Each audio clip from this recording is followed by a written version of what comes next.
The headlines say Spain is banning Palantir over privacy concerns, while Britain pays billions to deepen its partnership with the same company. To a casual observer, this looks like a clash of values or regulatory confusion. It isn't. This divergence is a cold, strategic calculation about who holds the leash when crisis hits. Data sovereignty has become the new nuclear deterrent in great power competition. The United Kingdom is betting on alliance cohesion to guarantee security from Washington. Spain and parts of Europe are calculating that relying entirely on American technology creates a fatal vulnerability, a digital kill switch they cannot control. This isn't about software. It is about whether European states remain junior partners or autonomous actors when the next geopolitical storm arrives. The split between London and Madrid is not ideological but functional. The United Kingdom prioritizes maintaining a seamless intelligence pipeline with Washington, viewing American tech dominance as a necessary cost for security guarantees. Conversely, Spain's move to freeze Palantir access in state companies reflects a strategy of sovereignty insurance. By blocking specific data pipelines, they preserve negotiating power against potential U.S. overreach or coercion during future conflicts. The reality is that Europe currently relies on United States providers for roughly two-thirds of its cloud services. This creates an asymmetric leverage point where Washington could theoretically restrict access to critical infrastructure or weaponize export controls against allies. This dependency has shifted the global landscape from trade disputes to security concerns. Following Russia's invasion of Ukraine and recent policy shifts regarding military support, Europe is reevaluating its reliance on American dual-use technology. The United States holds a position where it could force Denmark to cut off data or restrict access to critical infrastructure during a crisis. This dynamic means that when tensions rise between allies, states can no longer assume their data pipelines are safe just because they share an alliance. They must actively decouple to gain strategic insurance against the possibility of having their digital infrastructure turned off by Washington. However, Europe faces a severe structural handicap in this competition. The continent has effectively lost the battle to create its own digital champions capable of competing with United States and Chinese giants. Structural overregulation and cultural risk aversion have stifled innovation on an unprecedented scale. While 5 of the top 10 United States tech firms are less than 20 years old, 0 European companies in that same bracket exist. The continent's precautionary principle has become a liability, eliminating risks without fostering the creative destruction needed to build independent infrastructure. Quick resource note: I keep a curated set of Amazon search links in the description for books, gear, and tools relevant to this channel's topics. Some are affiliate links, so I may earn a commission at no extra cost to you. Please consider supporting the channel by using those links if you find something useful. This regulatory stagnation explains why Spain is forced to block Palantir rather than buying a local alternative. There simply is no domestic solution ready for prime time. All 10 of the top European companies have been operating for more than 100 years. They are legacy institutions, not agile innovators capable of matching the speed and scale required in modern statecraft.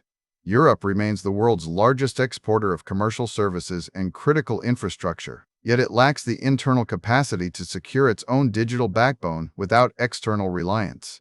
This creates a paradox where the continent must choose between vulnerability to American leverage or accepting permanent junior partnership status within an alliance framework. The stakes have been raised by the securitization of the global artificial intelligence race. Venture capital spending on defense technology reached record levels in 2025 due to high government spending and the proven utility of AI in conflict zones. Between January and October alone, $7.7 billion were raised by defense startups globally. Nations are prioritizing patriotic tech not as a slogan but as a necessity for controlling data pipelines during crises. This financial shift signals that commercial software is now treated with the same gravity as military hardware. The question of who controls the algorithm has become indistinguishable from the question of who wins the next conflict. The failure to build independent digital champions means Europe must navigate this tension without a viable third option. If Spain blocks Palantir, it risks slowing down its own modernization efforts and potentially alienating key security partners in Washington. Yet if it accepts full integration like Britain, It surrenders leverage that could be vital during the next geopolitical storm. This is not about privacy rights or which software is better. It is a lesson on the new rules of statecraft where data sovereignty has replaced traditional trade barriers as the primary theater of competition. When leaders announce sanctions or block contracts, the headline is rarely the whole story. The question is, who designed the incentive, who cannot afford to walk away, and what option still looks rational on each side?